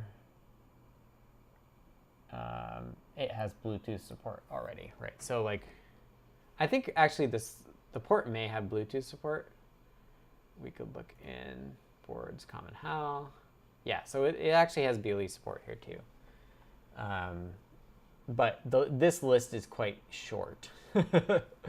So like potentially we could switch this over pretty quickly.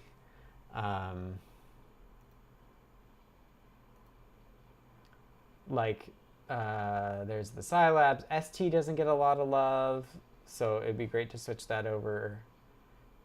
Analog just did this work for theirs. So this common HAL is like real short, right? Even though these analog device boards, I think, do have the max 3269. Like, I think they do have Bluetooth, but maybe in Zephyr it's not supported. Anyway, so like those are the things that I've got my eye on as like first things to swap fully over. And then like getting to like the Espresso's not high on the list, but it's possible, hopefully. And then like SAMD21 and 51 will come, but they're not super high because we're not really doing any new boards for those at all.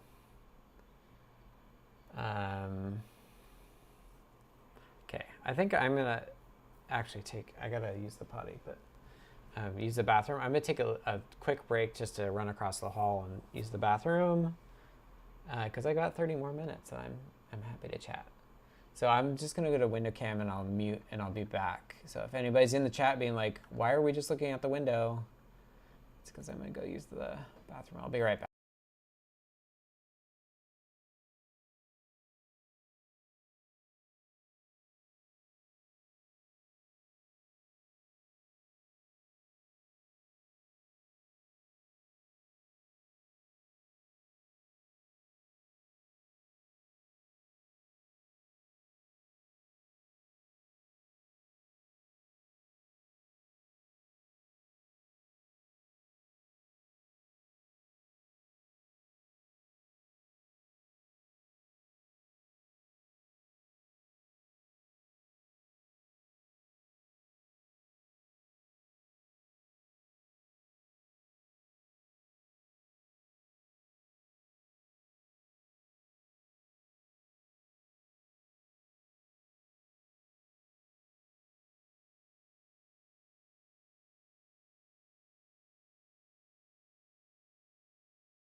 Okay, back.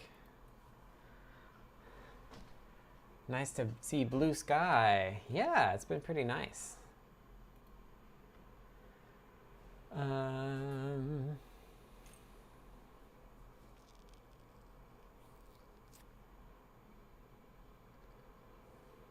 There's a Creative Labs headset that supports it out of the box. Samsung and Sony Androids that support broadcast to system mode. UIs are straight up awful though.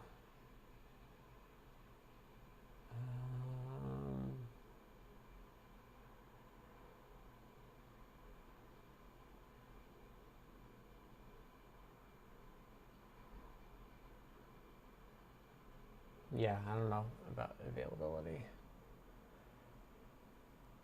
My plan is to use Zephyr for AMD21, hopefully. Because like I do want to get to the point where we can do things like Zephyr threads. So.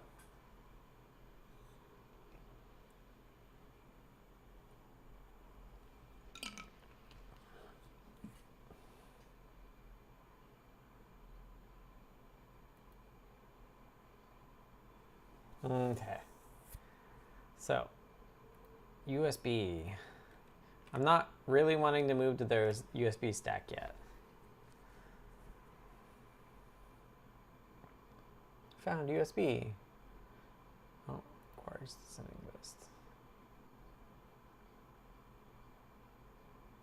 Where do I start it?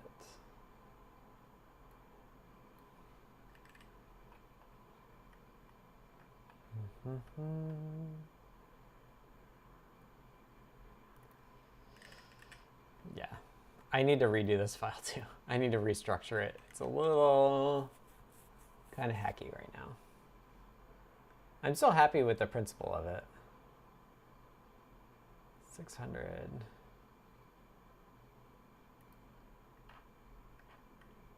It's been plenty fast for what I'm doing.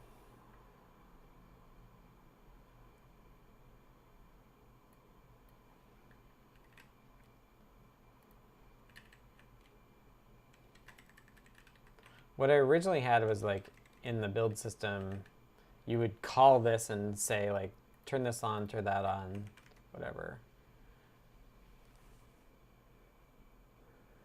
NRF53 seems very stuck in business world, unfortunately, due to no higher level framework support like Arduino or CircuitPython.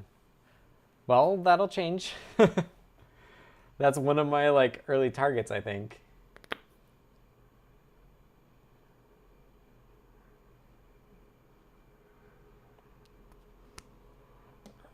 Like, yeah, tips. I'm welcoming tips for really well supported boards in Zephyr. Like being able to test all of the functionality. Like I have the RA8, but it doesn't support SDRAM or whatever. So if folks have used Zephyr, Timon, what boards would you start with besides Nordic ones? Because Nordic ones are on my radar already.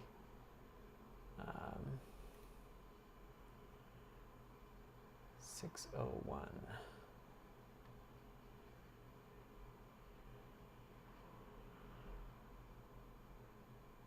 Oh. I'm just hacking. I'm really good at hacking stuff away. If you watch me before, I'm like I'm pretty good at playing it fast and loose if need be. Okay, so this is tinyusb complaining that I haven't set the... Yeah, you don't need the list Nordic boards. I'm just trying not to buy them all at once. I was like very tempted to buy the cellular one too. Okay, Nordic or NXP. Yeah, the other one I have on my desk here is this MCX N947, which is one of their leading products, and I think they were like $20-ing this. They were trying to get people on here, so this is definitely one that I wanted to try as well. And look, I've got the box. The box is empty. The board's not actually in here. Oops. I'm sure it's around here somewhere, but that's kind of funny. I've been carrying around the box thinking I have the board. Oh. Oh, well, good. I won't bring that home with me. I'm sure it's around here somewhere. Oh yeah, desktop. Thank you.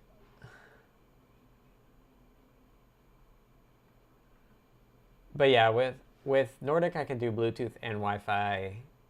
A number of these boards already have Ethernet, which would be cool.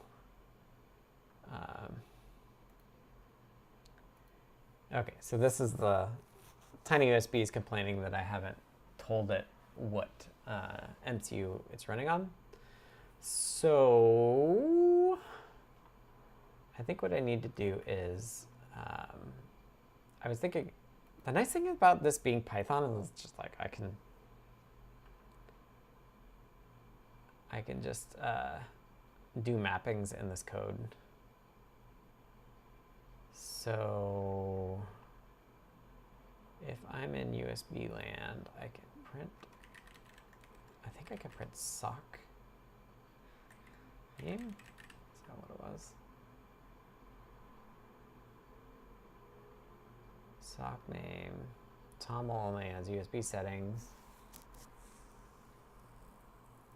ESP and SAMD are also pretty okay, but tend to have a few missing niche peripherals. Yeah, that's okay.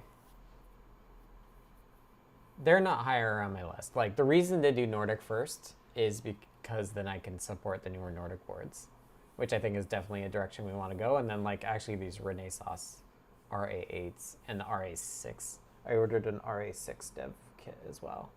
They're a little bit less supported, but I found the like Renaissance fork of of Zephyr, and they have folks working on it. So yeah, it'll be interesting to see how Zephyr vendor adoption changes with CircuitPython and Adafruit moving that way. I'll be curious to see that. What is the define that I need? I need to look in. Maybe here.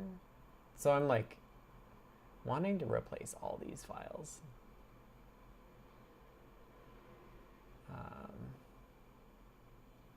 So like, for example, here.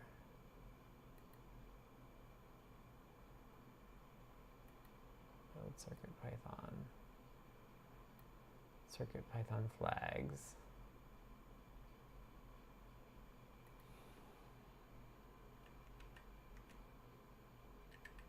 Yeah, I chatted with somebody who works for ST. Okay, so I think what we should do is we should say,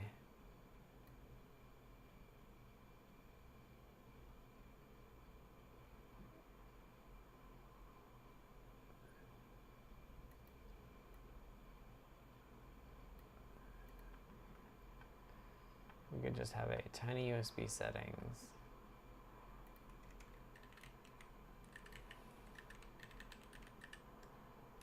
And then just, actually, we just do this.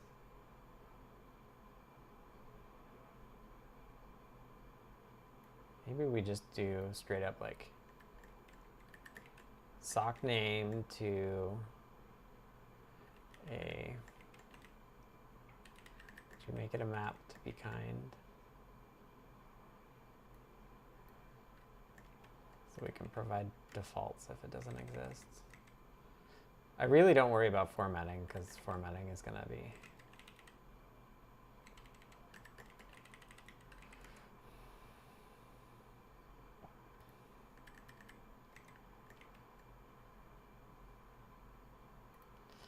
then I can't do defaults, but I could make a function do this too.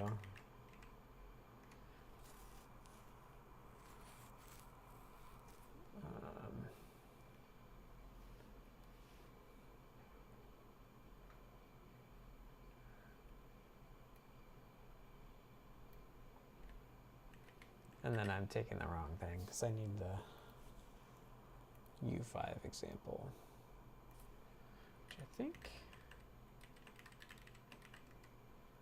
tinyusb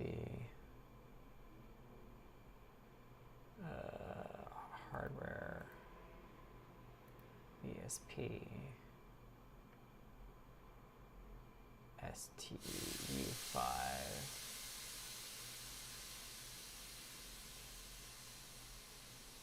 Okay, so this is what I want for that. I might need to get fancier with this too.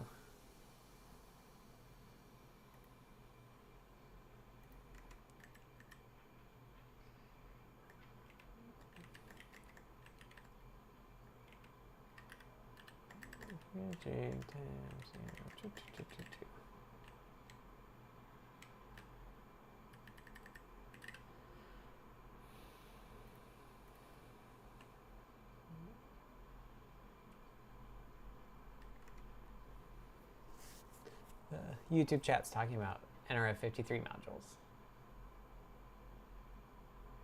Okay, I copied something in that I don't need to do. What I do need to do is I need to say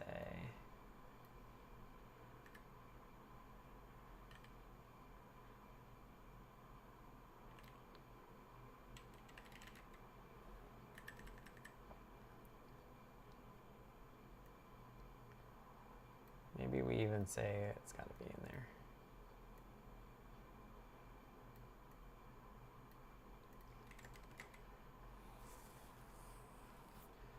Or what we do is we say where we're figuring it out.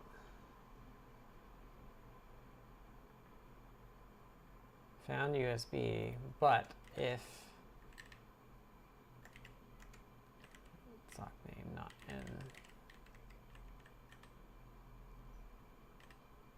See, that's exactly a point where I like GitHub Copilot. It's like it gave me a perfectly fine error message.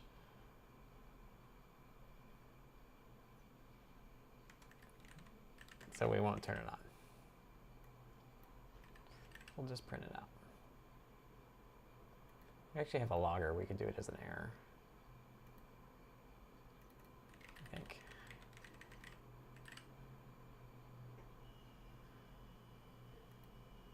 Maybe not.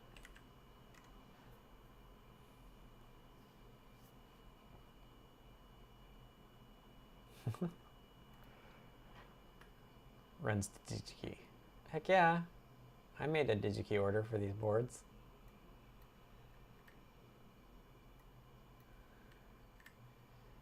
Okay, then what we need to do is we need to say for setting in tinyusb settings sock name.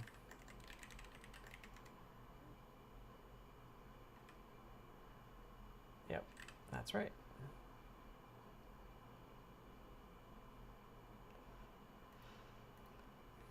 GitHub Copilot for the win. Of course, I think it's right. We'll see if it actually works. All right, there's no logger. I guess the logger is only used internally.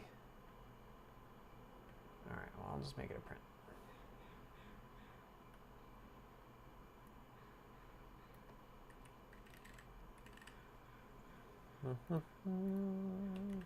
And yeah, we probably want to be smarter about this. I wish I had more information about it. Key error USB device.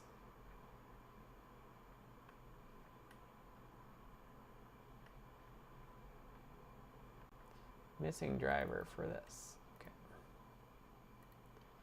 So now we go here, plop that in, and now it shouldn't be missing.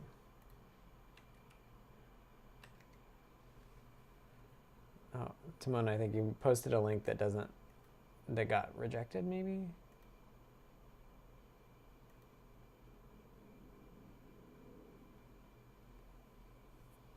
I don't see it.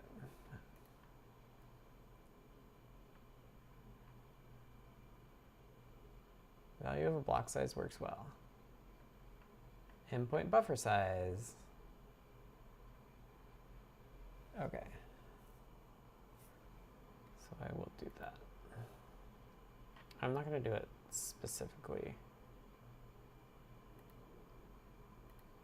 MIDI, CDC,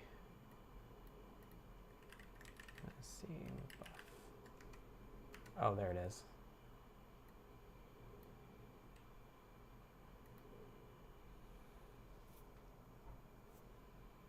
All right, it's in the Discord.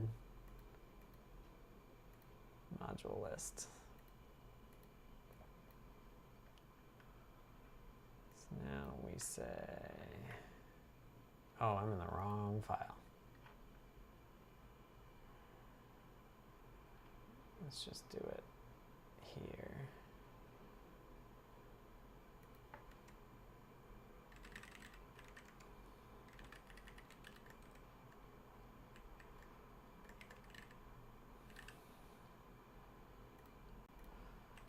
I'm just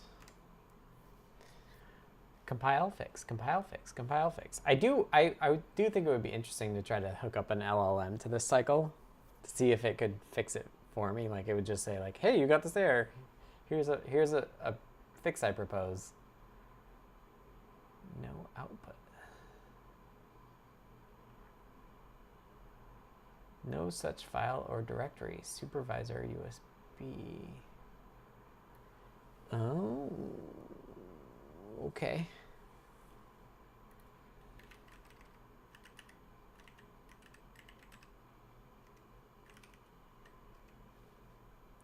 That is something we would have in other CircuitPython ports.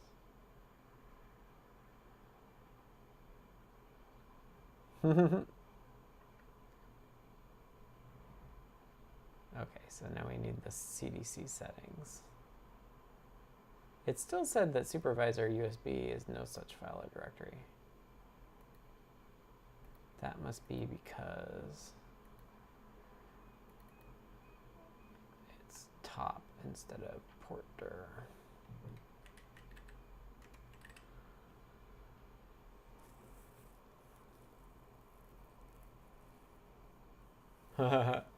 Thoroughly rate the fan style versions of Nordic modules with the power antenna at the bottom of that list. But the earlier family.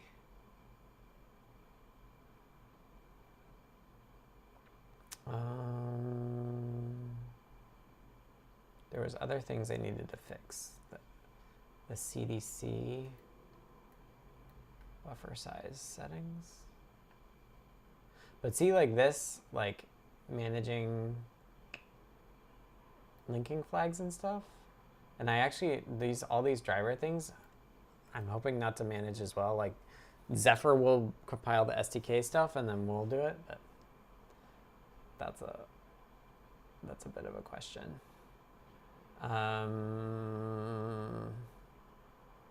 Like all this stuff, hopefully we won't have to deal with anymore. Okay, these two.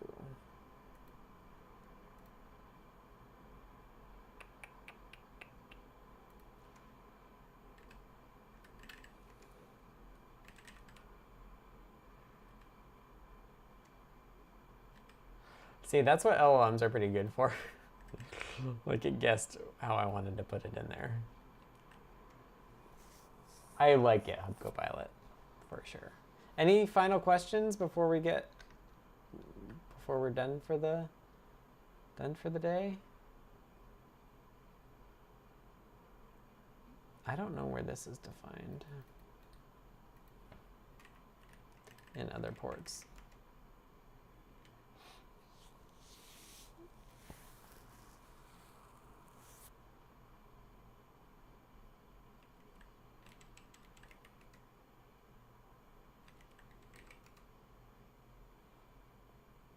Oh, it's in supervisor. Okay.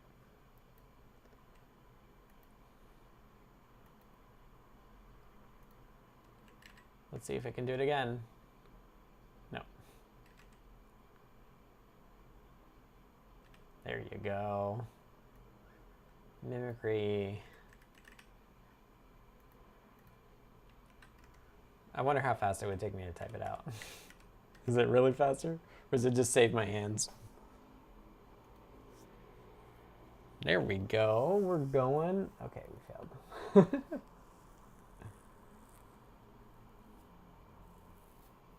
USB interface name undeclared. USB CDC console enabled default undeclared. I don't know. Yeah, so this is all sorts of, it's probably set right in the same place in that supervisor make file. This is the like I'm moving build systems work, but I'm still pretty happy with the fact that I'm doing Python now and not make.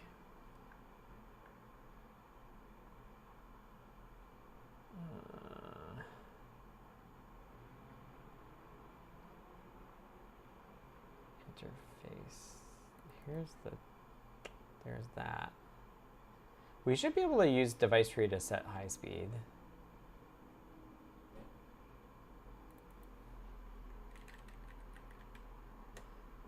Here we go.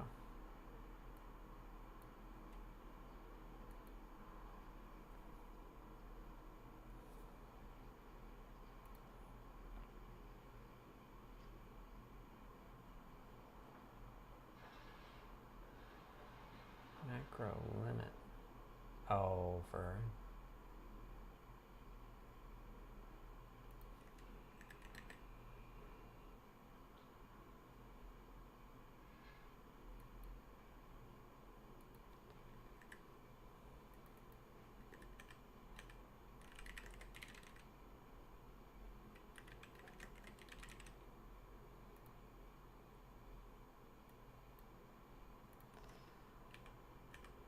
I do dislike that. I need to change it to not be tabbed. So what's happening is that I'm hitting tab to accept this, even though I actually wanted just a tab character. Come on! There we go. That is what I want, I think.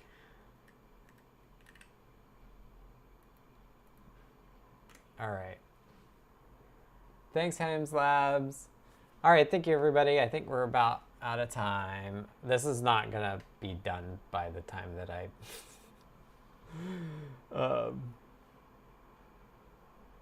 console and data enabled. Am I that close? I don't think I'm that close. I think what I'm going to get to is link... Oh, let me just do these two.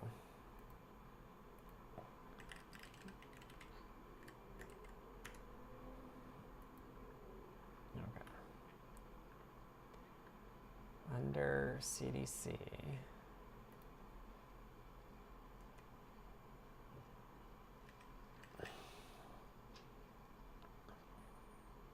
What is it?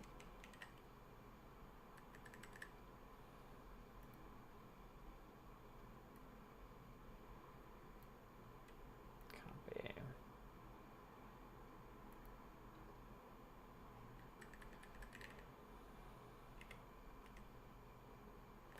Yes, we want console, but data we don't. I'm just going to hard code it.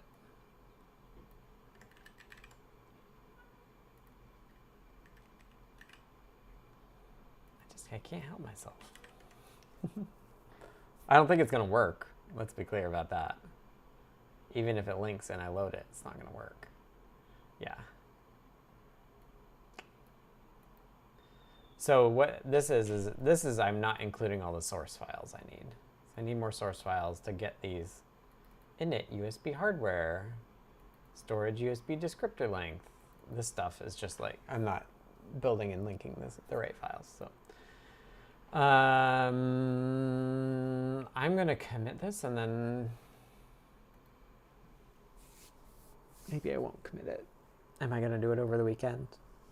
I don't think so. I actually have other stuff that I'm working on my laptop for this. So I should probably back it up. Zephyr USB. Switch to a new branch.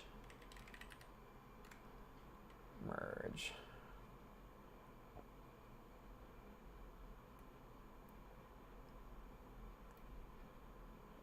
Stage. I don't think there's probably not actually any files I need to include. It's just that one. Oh, the empty supervisor USB.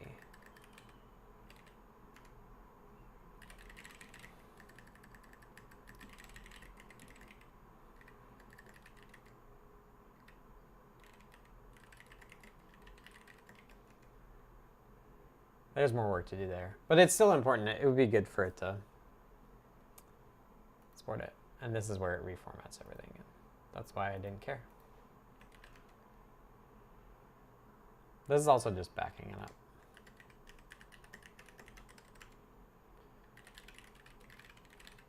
Zephyr USB, but it won't be on my main one. All right. If you want to follow that, feel free. So thank you, everybody. This has been CircuitPython, or the deep dive with Scott. Thanks for hanging out. Please post CircuitPython 2025s if you haven't. I'd love to know what where you're interested in, what you want to do with CircuitPython. BLE audio is an example that came up. You can check the blog, look for the tag CircuitPython 2025 for details on that. Again, I do this pretty much every Friday that I'm around and I don't have sick kids. Deep dives at 2 p.m. Pacific for 2 hours or so. If I'm unable to make it, usually Foamy Guy fills in for me. Thanks to Tim, as always, whose nickname is Foamy Guy. If you want to support me and CircuitPython, you can go to adafruit.com, purchase hardware there. You can also purchase it through DigiKey. That's totally fine, or any other reseller. If they're local to you, that's totally cool. We still benefit from that. If you want to chat with us, not during the stream, you can go to the URL adafru.it/discord to get the Discord invite. I'll see you there as well. Preemptive thanks to DCD, who usually takes time codes. So thank you, DCD, for that. And thanks for all for hanging out. I should be able to see you next week. Have a great weekend. Thanks for hanging out. I guess we'll do the window for just a little bit. The sun is beautiful. I'm excited for the walk. There's a lot of reflection on the window right now. My camera is not right up against that. That helped the reflection just a little. Not as much as I thought it would. Window cam has got sun glare on it.